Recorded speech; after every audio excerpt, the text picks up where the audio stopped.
I always have doubts about the project. I mean, you just never know. And I think that over the years I've gotten better and better. Just being vigilant about the types of people that I work with and the projects that I get involved with, because I, care immensely about the final outcome of whatever it is, and particularly with something like this, because I've been used to doing films for about 5 or 6 years, and with the TV shows, particularly in America, they have very long runs. You have to sign a 7-year contract. So I was very careful to make sure that I believed in the people I was going to be working with, and I auditioned them as much as they auditioned me. I read Kurt Sutter, our creator's original pilot script, but pilot's just the first of 13 episodes of the first season, and potentially be 7 seasons, so there's hundreds of episodes ultimately, and you can only read the first one. So I was careful to meet with Kurt several times before I committed to the project, because I just wanted to make sure that he was committed to making it as good as it can possibly be for the entire duration.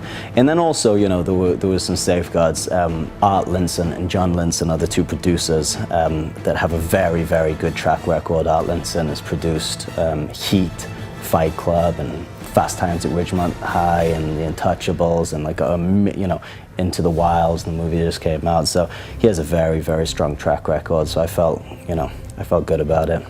I was actually one of the first of the cast. I knew that Katie Segal had been cast, and was always a big fan of her work, but I went in and met fairly early on, and actually Kurt Sutter, the creator of the show, had seen a film that I had done, and while he was writing the initial pilot, and had liked my work, and had kind of very, very vaguely had me in mind through the process of writing. So I got in fairly early, and Kurt really, liked me a lot. And there's a long process with television shows and actually getting the show. You have to, convince the creative team that you're the guy, and then they have to go and convince the network that you're the guy.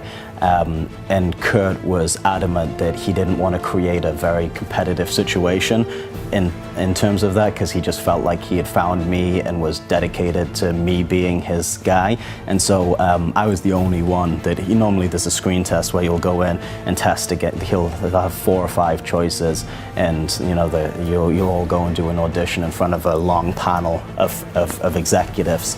Thankfully I was spared that particular torture, because I was the only guy that Kurt wanted, and so I just went and did an audition by myself without it being a test environment, and they actually gave me the role in the room.